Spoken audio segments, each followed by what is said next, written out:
Good morning student, welcome to my channel. बेटा आज date है आपकी 14 अक्टूबर। क्लास 9th के लिए विज्ञान की वर्कशीट आई है, साइंस की वर्कशीट नंबर 44।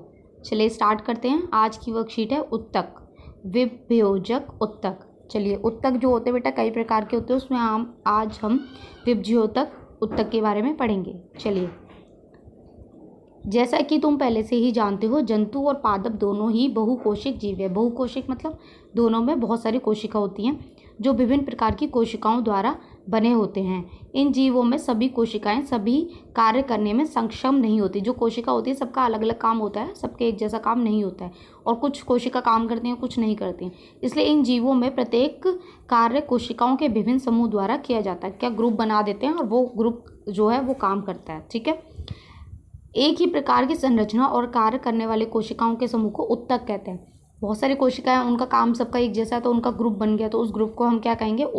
उत्तक। ठीक है, कोशिका से उत्तक बन गया।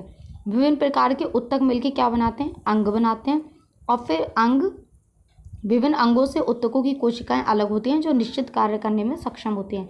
मनुष्य और पादप दोनों में ही अलग अलग कार्य करने के लिए अलग अलग प्रकार के उत्तक होते हैं। ठीक है, मनुष्य में अलग प्रकार के उत्तक होते हैं और जो पेड़ पौधे होते हैं उनमें अलग प्रकार के उत्तक होते हैं। अब यहाँ देखिए, कोशिका है, कोशिका से उत्तक बना, उत्तक से अंग बना, अंग से फिर क्या बना? अंग तंत्र बना।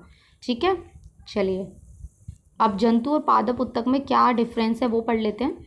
जंतु जो उत्तक है उनका अधिकांश भाग जीवित होता है। इन्हें ऊर्जा की आवश्यकता अधिक होती है और इनकी कोशिकाओं की वृद्धि भी एक समान होती है। ठीक है, और पादप उत्तक में क्या होता है? पौधे स्थिर रहते हैं, मतलब एक ही जगह रहते हैं, इसलिए इनका अधिकांश उत्तक सहारा देने वाले होते हैं। ठीक है, ज़्यादातर इनके उत्तक क्या करते हैं? इनको सपोर्ट करते हैं।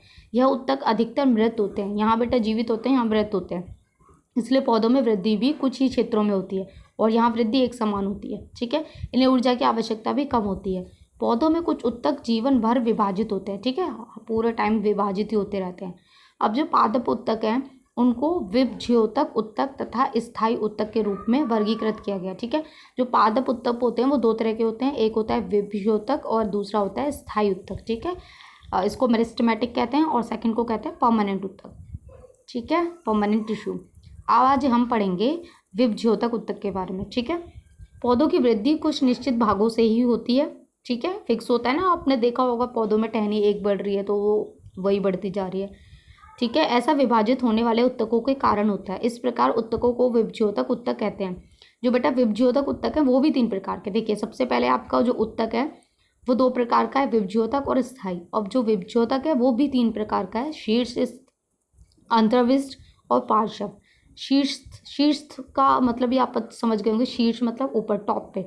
यह पौधों के जड़ तथा तनों के वृद्धि वाले भाग में विद्यमान होता है। यह पादपों की लंबाई में वृद्धि करता है। इससे क्या होता है? पौधों की हाइट बढ़ती है, लंबाई में हेल्प करता है। हाँ, ये टॉप पर है। ठीक है, अंतःविष्ट में बेटा क्या होता है? ये पत्तियों के आधार या टहनी के वर्त, इंटरनोड के दोनों पर स्थित होता है। जैसे यहाँ से टहनी स्टार्ट हुई या पत्ती कोई स्टार्ट हुई, तो जहाँ से जुड़ती है वो नोड होता है ना, वहाँ पर ये स्थित होता है। ठीक है, पार्श्व क्या होता है? तने में होता है, वो तने की चौड़ाई मोटाई के लिए होता है। ठीक है, तने की परिधि अथवा मूल में वृद्धि पार्श्व विभज्योतक उत्तक के कारण होता है। 3 प्रकार के उत्तक हो गए। सबसे पहले आपका जो उत्तक है, ठीक है, जो आपका पादप उत्तक है उसमें 2 प्रकार के उत्तक होते हैं, विभज्योतक उत्तक और स्थायी उत्तक। विभज्योतक में भी 3 प्रकार के होते हैं, शीर्षस्थ, अंतर्विष्ट और पार्श्व। ठीक है, चलिए अब जो विभज्योतक उत्तक है उसके गुण पढ़ लेते हैं। इन उत्तकों की कोशिकाएं निरंतर विभाजित होती रहती हैं, मतलब विभाजित ही होती रहती है, डिवाइड होती रहती हैं। इनके पास बहुत अधिक कोशिका द्रव्य, पतली कोशिका भित्ति तथा स्पष्ट केंद्रक होता है। ठीक है, और इनमें राजधानियां नहीं होती हैं। ये इसके गुण है, ये आपको ध्यान रखना है। चलिए अब हम क्वेश्चन स्टार्ट करते हैं। आप 10th क्लास में हो तो मैं आपको आंसर्स वर्कशीट से यहीं से बताऊंगी। बहुत ही ईजी आज की वर्कशीट, कुछ ऐसा नहीं है कि अलग से आंसर्स नोट करने पड़ें, आपको पूरे आंसर्स वर्कशीट में मिल जाएंगे एग्जैक्टली। तो मैं सिर्फ आपको बताऊंगी, यहाँ से आंसर आप नोट कर लीजिएगा। ठीक है, चलिए फर्स्ट क्वेश्चन है, उत्तक क्या है? तो देखिए उत्तक क्या है, हम यहाँ से पढ़ेंगे। जीवों में प्रत्येक कार्य कोशिकाओं के विभिन्न समूह द्वारा किया जाता है। यहाँ से लिखिएगा आप, एक ही प्रकार की संरचना और कार्य करने वाली कोशिकाओं के समूह को उत्तक कहते हैं। ठीक है, ये आपका फर्स्ट का आंसर होगा यहाँ से। एक ही प्रकार की संरचना और कार्य करने वाली कोशिकाओं को समूह को उत्तक कहते हैं। ठीक है, सेकंड क्वेश्चन देखते हैं। पादप और जंतु उत्तकों में कोई दो अंतर लिखे। बेटा आप यहाँ से लिख लीजिएगा 2 अंतर। ठीक है, पहला अंतर तो बहुत ही ईजी है, ये इसमें अधिकांश भाग जीवित होता है, इसमें अधिकांश भाग मृत होता है। ठीक है, दूसरा इसमें ऊर्जा की आवश्यकता अधिक होती है, इसमें ऊर्जा की आवश्यकता कम होती है, और इसमें जो वृद्धि होती है वो एक समान होती है, इसमें वृद्धि एक समान नहीं होती है। ठीक है, कुछ ही क्षेत्रों तक होती है। 3 बता दिए मैंने, आपको 2 लिखने हैं। विभज्योतक उत्तकों के प्रकार तथा पौधों में उनकी स्थिति दर्शाइए। तो बेटा ये तो बहुत ईजी है, ये बताना है आपको, और ये इसके 3 प्रकार हैं, इन 3 के बारे में लिख देना और आप ये डायग्राम बना देना। ठीक है, चलिए फोर्थ क्वेश्चन।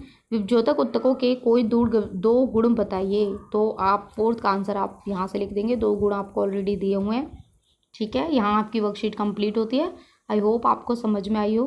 तो प्लीज़ चैनल को सब्सक्राइब कीजिए, लाइक कीजिए, ताकि आपको आने वाली वीडियो भी मिलती रहे। Thank you.